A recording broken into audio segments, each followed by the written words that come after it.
All right. Doing another one of these Homeric Rhapsody things. So, in the previous one, we got to the end of what is known in the modern era as Book 7 of the Iliad, which is where Hector duels Ajax, and then it's a stalemate, and they both go back and have a nice dinner in their respective camps.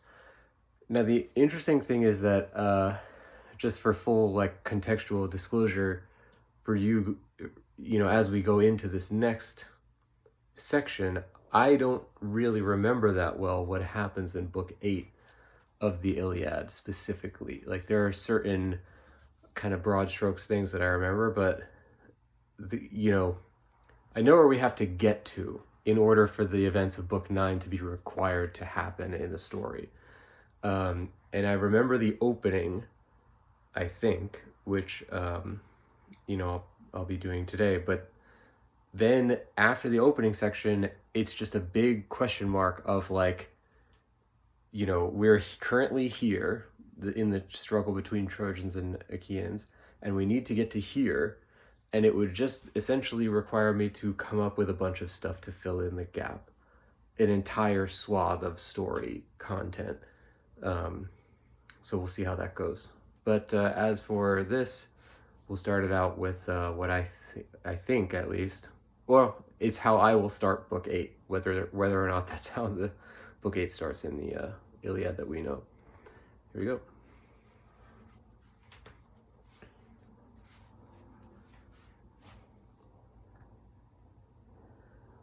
Sing, O Muse, of that next day in the fighting between Trojans and Achaeans. All had been asleep, both gods and men, after that glorious battle between the giant Aias for the Achaeans and Hector, son of Priam, of the shining helm. There had been a stalemate between the two fighters, and their heralds, at the onset of night, had asked them to discontinue the fighting. And so, exchanging gifts of friendship, they both returned to their armies, and Hector feasting and rejoicing behind the walls of Troy, and Ajax at the board of the son of Atreus, Agamemnon, was honored with the best cuts of meat, and both took the gift of sleep, as did all under heaven and above. And so, when Helios led forth his chariot through the gate of the hours, and all the gods and men rose to greet the day, Zeus, lord of the dark cloud, son of Cronos, had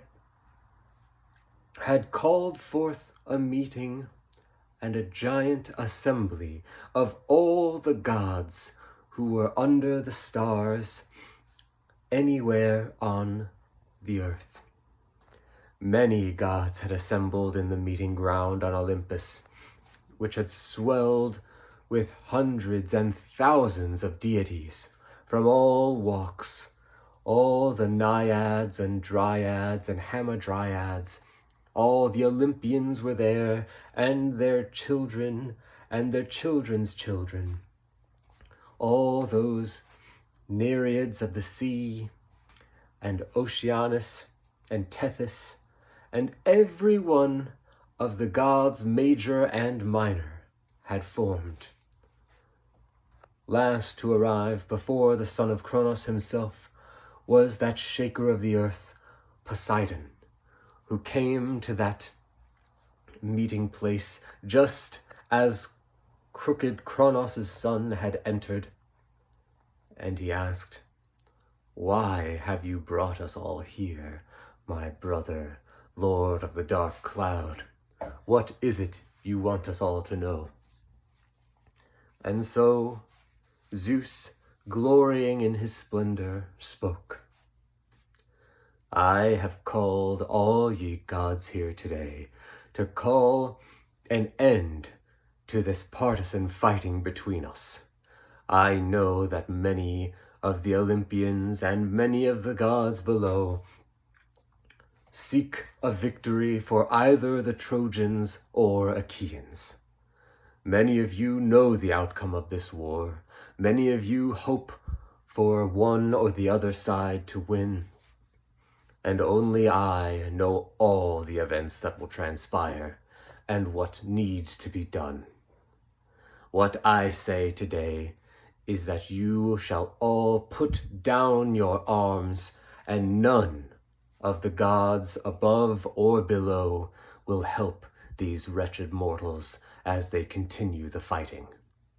I do not want to see anyone coming up and complaining of the death of some man or horse that they loved in particular, not even if it be a son who dies in that fighting of one of ours. No, there will be many who fall on that plain of Troy, and it is not for you to decide who does and does not bite that mud and dust as they fall and go down to the house of Hades. And if any of the gods or goddesses should choose to oppose me, speak up now and save us all the trouble of having to hunt you down. For if you shall, against my wishes, go and help those Achaeans or Trojans, you shall be cast down into the deepest depths of Tartarus, down even below the Titans who sit in that great chamber below Hades. So far down is it that it takes 8 days falling to go from the earth to that pit of Tartarus, just as it takes 8 days to fall from Olympus to earth.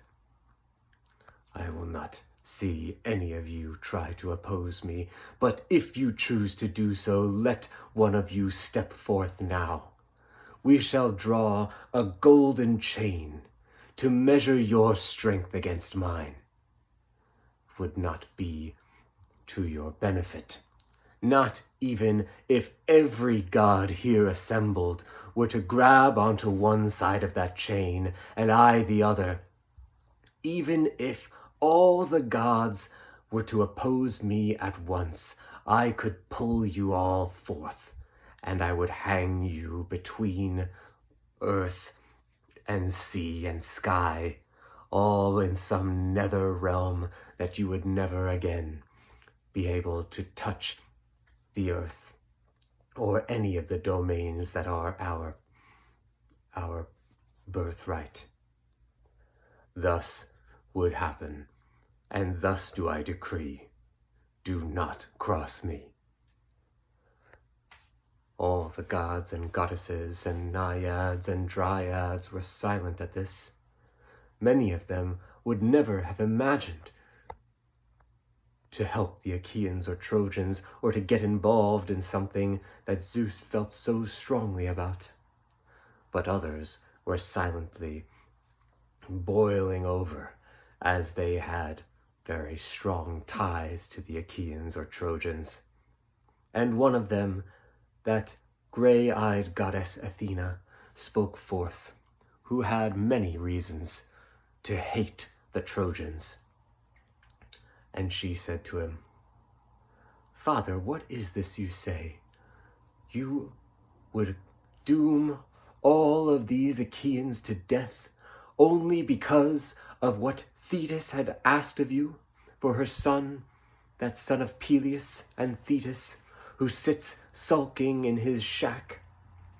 I counseled him to do better and to speak only ill of Agamemnon, but not this, not something to cause shame for both himself and his army and his entire Achaean conglomerate. No, I know that this is who you speak of, even if you do not claim to help one or the other. You want to bring the day of glory to the Trojans until they push the Achaeans back to their camp, and possibly exterminate all the great captains we have been grooming for all this time. Well, I, for one, do not want to see every one of these Achaeans fall and fight just for the whim of some sea goddess. I'm sorry, Thetis, but I cannot stand by and allow this to happen. What if, Lord Father, we were to only help them in counsel, simply offering our advice and battle tactics so that the Achaeans could be not entirely slaughtered behind the ships or in front of them, and have the Trojans push them all back until none are alive but Aeacus' grandson and his attendant, that son of Menoetius. I know that he would love such an outcome, and perhaps he could even win forth. But it would not be to any of our profit, us who love these Achaeans and Danaans. And thus Zeus the Father, who views the wide world, smiled, and as he heard his daughter so impassionately speaking, and rightly guessing his intention to assist Thetis in her request. And he said to her, "O daughter, yes, I would be wroth with any who outright opposed me and fought alongside the Achaeans or Trojans, but I did not mean it so strictly that you could not help in counsel or any of the others. So go forth and speak your words of wisdom, whoever so choose. But make sure that none of you oversteps, and do not mistake my kindness for stupidity. I will be watching from the top of Mount Ida, as I always do, and my eyes miss nothing. Nothing that the light of Helios shines upon will go unseen by me. So long as these eyes are open, you are all under surveillance." And thus the Lord of Lightning had dismissed that great council, and he had assigned all the gods and goddesses back to their respective areas. And he went and yoked his chariot of divine horses and sped off to Mount Ida, from which he could view the entire world and the fighting at Troy most of all. All right, not so stilted, not as bad as last time. I had a lot of nice little moments in there.